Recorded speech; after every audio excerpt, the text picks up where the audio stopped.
ನನಗೆ ಅಮ್ಮ ಇಲ್ಲ. ಆ ಸ್ಥಾನದಲ್ಲಿ ನಾನು ನಿಮ್ಮನ್ನು ಕಾಣ್ತಾ ಇದ್ದೀನಿ. ಅದಕ್ಕೋಸ್ಕರ ಇದನ್ನು ನಿಮಗೆ ಕೊಡೋಣ ಅಂತ ಬಂದೆ ಅಮ್ಮ.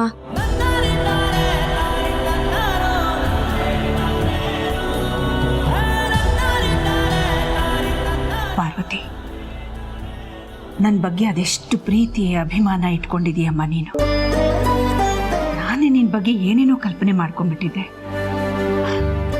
ಕೆಲವು ಸಲ ನನ್ನ ಮನಸ್ಸು ಬುದ್ಧಿ ಸ್ಥಿಮಿತದಲ್ಲೇ ಇರಲ್ಲ. ಕ್ಷಮಿಸ್ಬಿಡಮ್ಮ. ಅಯ್ಯೋ ಅಮ್ಮ, ಬಾ.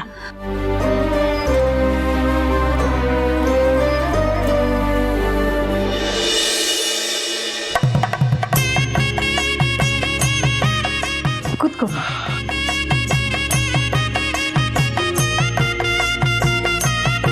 ನಿನಗೆ ಅತ್ತೆ ಇದ್ದಾರಲ್ವಾ, ಅವರ ಆಶೀರ್ವಾದ ತಗೋಮ್ಮ.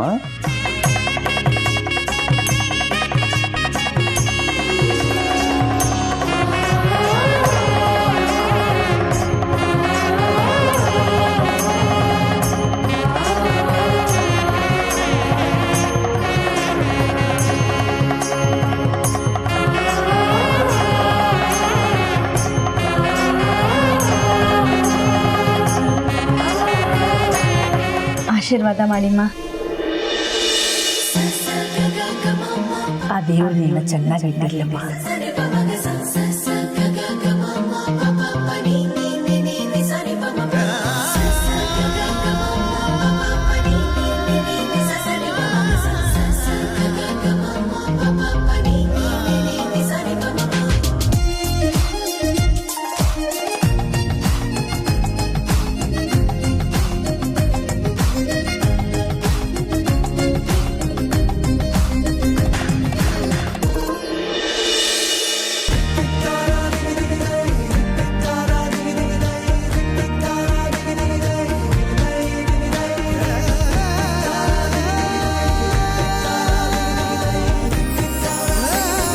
ಪಾರ್ವತಿ, ಏನ್ ನೋಡ್ತಾ ಇದೀಯಾ? ಏನಿಲ್ಲ ಅಮ್ಮ.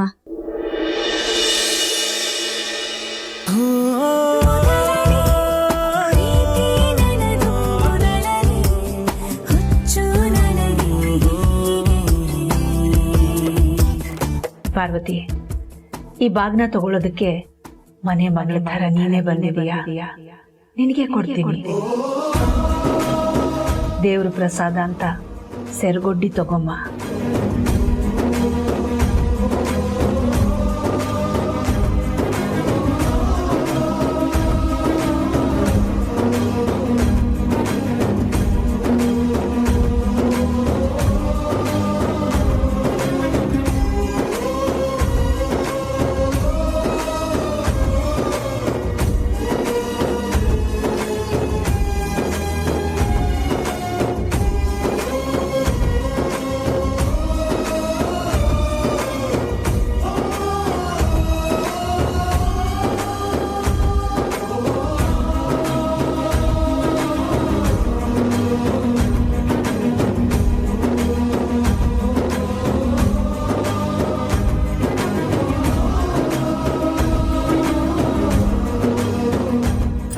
ಸೊಸೆಯಾಗೋ ಯೋಗ್ಯತೆ ನನಗಿದೆಯೋ ಇಲ್ವೋ ಗೊತ್ತಿಲ್ಲ.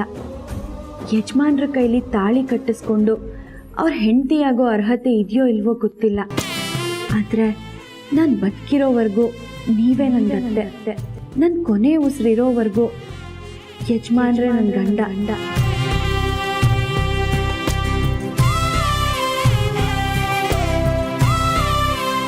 ನೀನ್ ಮನಸ್ಸಲ್ಲಿ ಅಂದ್ಕೊಂಡಿದ್ದೆಲ್ಲ ನೆರವೇರಲಮ್ಮ ಪಾರ್ವತಿ.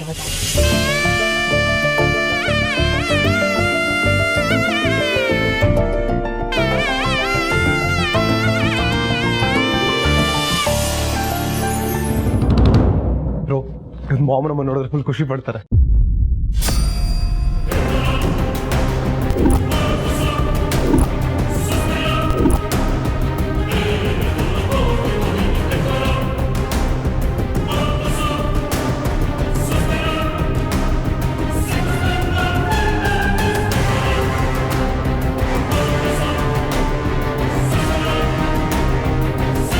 ಪಾರ್ವತಿ ಎಲ್ಲಿಗೆ ಹೋಗ್ತಿದ್ಯಾ? ಬುದ್ಧಿಯವ್ರು ಹೇಳಿದ್ರಲ್ಲ ಚಿಕ್ಕ ಯಜಮಾನ್ರೆ, ಇದನ್ನ ತಾಯಿಗೆ ಅಥವಾ ಅತ್ತೆಗೆ ಕೊಟ್ರೆ ಶ್ರೇಷ್ಠ ಅಂತ.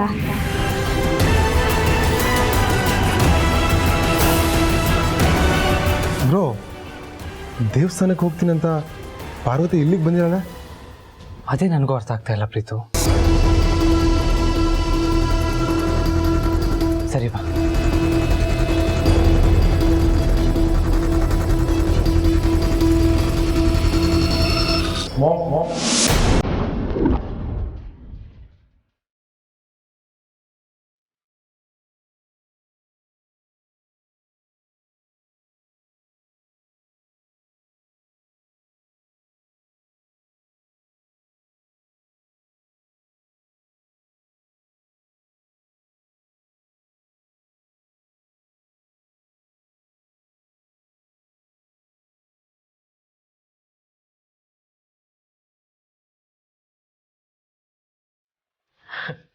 ಅದಿ ಪ್ರೀತು, ಏನಪ್ಪ ಇದು ಸರ್ಪ್ರೈಸು?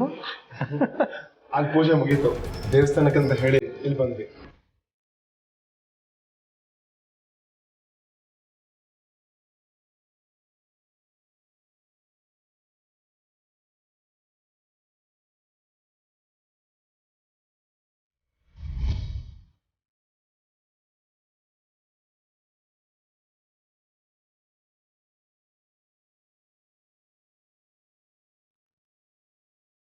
ಅದಿ ಏನಿದು ಹೊಸದಾಗಿ ಪಾರ್ವತಿ ನೋಡೋ ಥರ ನೋಡ್ತಿದೀಯಾ?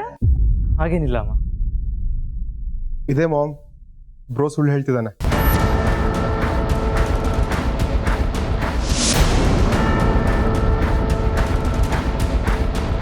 ಏನಪ್ಪ ಅದು? ಪಾರ್ವತಿ ಈಗ ಮೊದಲಿನ ಥರ ಇಲ್ಲ, ಬದಲಾಗಿದ್ದಾಳೆ.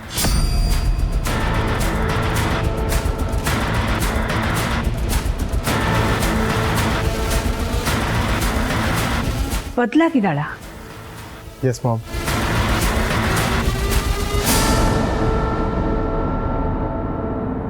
ಆ ಮನೇಲಿದ್ದಾಗ ಒಂಥರ ಇದ್ಲು, ಅದು ಈ ಮನೆಗೆ ಬಂದ್ಮೇಲೆ ನೋಡಿ ಎಷ್ಟು ಖುಷಿಯಾಗಿದ್ದಾಳೆ ಅಲ್ವಾ ಪಾರ್ವತಿ?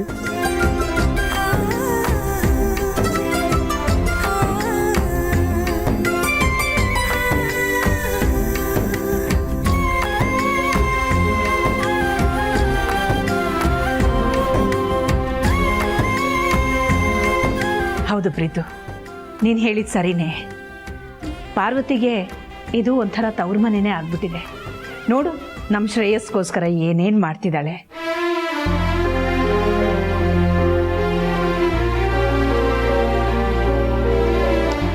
ಸರಿ ಸರಿ ಅಖಿಲ, ಮಕ್ಕಳು ಮನೆಗೆ ಬಂದಿದ್ದಾರೆ, ತಿಂಡಿ ಕೊಡು.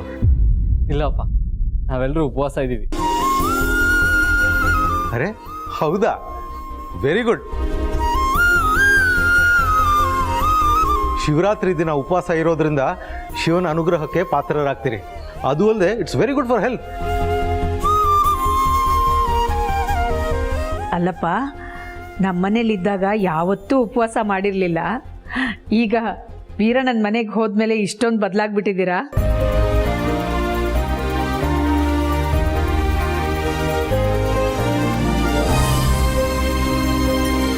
ಮಾಮ್, ಪರಮೇಶ್ವರಗೋಸ್ಕರ ಪಾರ್ವತಿ, ಪಾರ್ವತಿಗೋಸ್ಕರ ಪರಮೇಶ್ವರ ಉಪವಾಸ ಇದ್ದಾರೆ.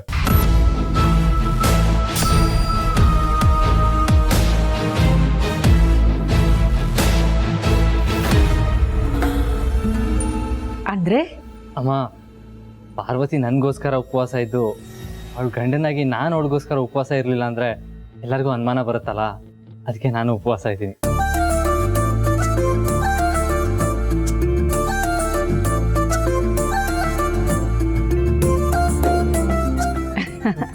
ಸರಿನಪ್ಪ.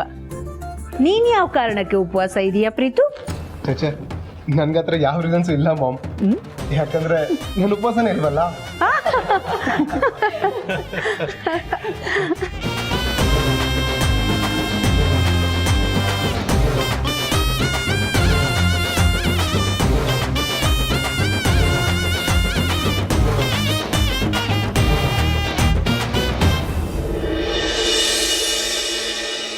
ಯಜಮಾನ್ರು ಕೇಳಿದ್ರೆ ಏನು ಹೇಳೋದು? ಕೇಳ್ದಂಗೆ ನೋಡ್ಕೊಳ್ಳೋಣ.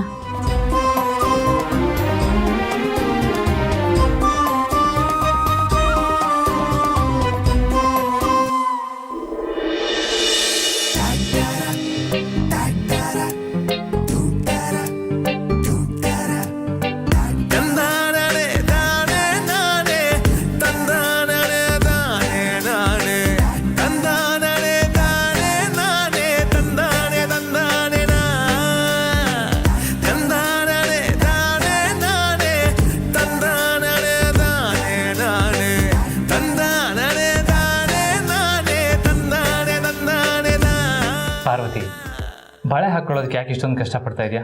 ಬಿಡು, ನಾನೇ ಹಾಕ್ತೀನಿ.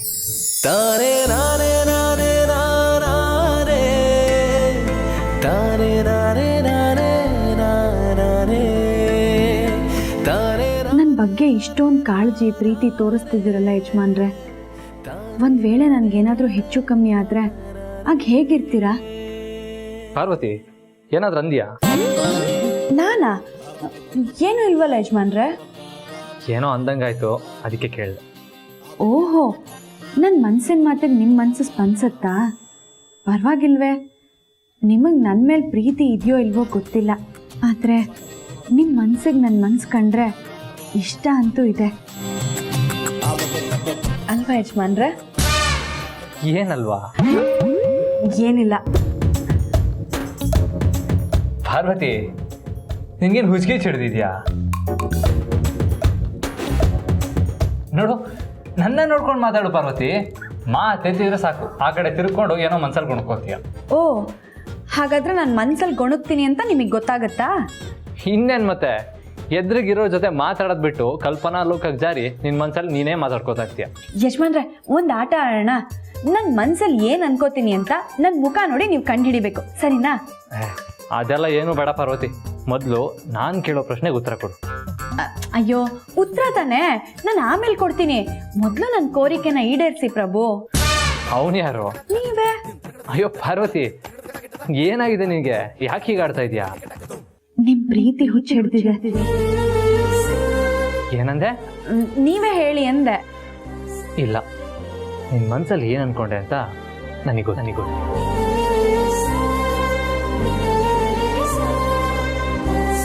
ಯಜಮಾನ್ರೆ, ನನ್ನ ಮನ್ಸಲ್ಲಿ ಅನ್ಕೊಂಡಿದ್ದು ನಿಮಗೆ ಗೊತ್ತಾಯ್ತಾ? ಗೊತ್ತಾಯ್ತು. ನನ್ನ ಮೇಲಾಣೆ? ನಿನ್ನ ಮೇಲೆ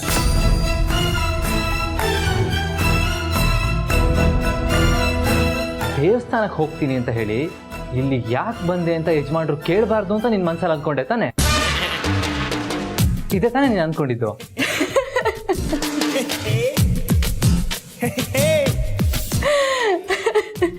ಯಜಮಾನ್ರೆ, ನೀವು ನಿಜವಾಗ್ಲೂ ಇಷ್ಟು ದಡ್ರು ಅಂತ ನನಗೆ ಗೊತ್ತಿರಲಿಲ್ಲ. ಹಾಗಾದ್ರೆ ನೀನು ಅನ್ಕೊಂಡಿದ್ದು ಬೇರೆನಾ? ಏನು ಇದು ಕೊಬ್ಬಲ್ವಾ ಪಾರ್ವತಿ? ನನ್ನ ಮನ್ಸಲ್ಲಿ ಏನಿದೆ ಕಂಡಿಡಿರಿ ಅಂತ ನೀನೇ ಹೇಳ್ಬಿಟ್ಟು ಇವಾಗ ನೀನೇ ಮುಚ್ಚಿಡ್ತಾ ಇದೆಯಾ? ಇದು ಸರಿಯಲ್ಲ ಪಾರ್ವತಿ. ಯಜಮಾನ್ರೆ, ನಾನು ಹೇಳಿದ್ದು ನನ್ನ ಮನಸ್ಸಲ್ಲಿ ಏನಿದೆ ಅನ್ನೋದನ್ನ ಕಂಡು ಹಿಡೀರಿ ಅಂತ. ಆದರೆ ನಾನು ಹೇಳ್ತೀನಿ ಅಂತ ಹೇಳದ್ನಾ? ಹಾಗಾದ್ರೆ ಏನು ಅಂತ ಹೇಳಲ್ವಾ? ಟೈಮ್ ಬರಲಿ, ಆಗ ಹೇಳ್ತೀನಿ. ಅಲ್ಲಿವರೆಗೂ ಬರೀ ಸ್ವಗತಾನೆ. ಸ್ವಗತಾನ? ಹಾಗಂದ್ರೆ ಮನ್ಸಲ್ಲಿ ಮಾತಾಡೋದಕ್ಕೆ ಹಾಗಂತಾರೆ ಯಜಮಾನ್ರೆ. ಪರವಾಗಿಲ್ವೇ ಪಾರ್ವತಿ, ಈ ವಿಷಯದ ಬಗ್ಗೆ ನೀನು ತುಂಬ ಚೆನ್ನಾಗೇ ತಿಳ್ಕೊಂಡಿದ್ಯಾ. ಸ್ವಗತ ಕೇಳೋದಕ್ಕೇನೋ ಚೆನ್ನಾಗಿದೆ, ಆದರೆ ಇವಾಗ ನಾನು ಕೇಳೋ ಪ್ರಶ್ನೆಗೆ ನೀನು ಮಾತಾಡೇ ಉತ್ತರ ಕೊಡಬೇಕು. ಈ ಸ್ವಗತ ಪಗತ ಎಲ್ಲ ಬೇಡ. ಸರಿ ಸರಿ, ದೇವಸ್ಥಾನಕ್ಕೆ ಹೋಗ್ತೀನಿ ಅಂತ ಹೇಳಿ ನೀನು ಇಲ್ಲಿಗೆ ಯಾಕೆ ಬಂದೆ? ಹೇಳು. ಅವರು ನನ್ನ ಅನ್ನದೆ ಅಂತ ಯಾವ ಬಾಯಲ್ಲಿ ಹೇಳಿ ಯಜಮಾನ್ರೆ?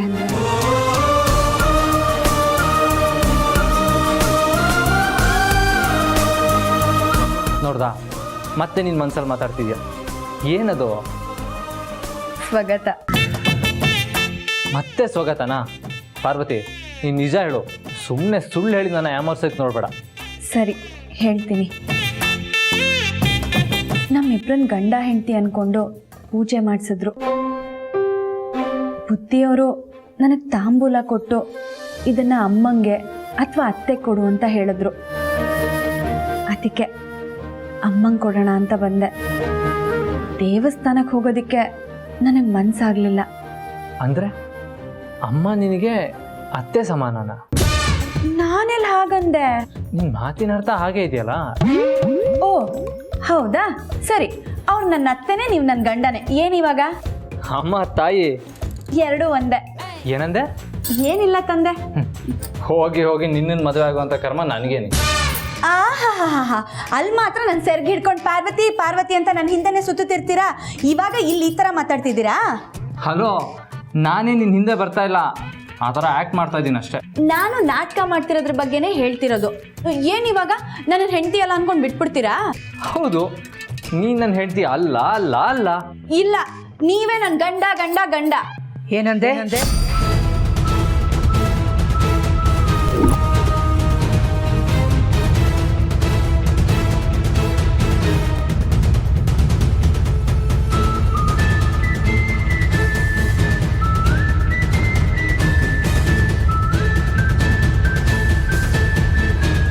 ಏನು ಒಳ್ಳೆ ಗಂಡ ಹೆಂಡತಿ ತರ ಜಗಳ ಆಡ್ತಾ ಇದ್ದೀರಲ್ಲ, ಅಲ್ಲೇನಾದ್ರೂ ಸಮಸ್ಯೆನಾ?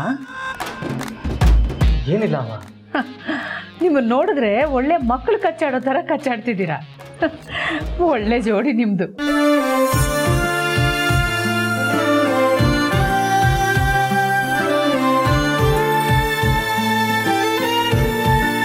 ಆದಿತ್ಯ, ಅನುಷ್ಕಾ ಏನಾದರೂ ಫೋನ್ ಮಾಡಿದ್ಲಪ್ಪ? ಹಾಂ ಮಾಡಿದ್ದು, ಮಾತಾಡಿದೆ. ಸರಿನಪ್ಪ, ಎಲ್ಲಿ ನಿನ್ನ ಕೆಲಸದ ಮಧ್ಯದಲ್ಲಿ ಅವಳನ್ನ ಮರ್ತು ಬಿಡ್ತೀಯೋ ಅಂದ್ಕೊಂಡಿದ್ದೆ, ಅದಕ್ಕೆ ಕೇಳಿದೆ. ಸರಿ, ಬನ್ನಿ.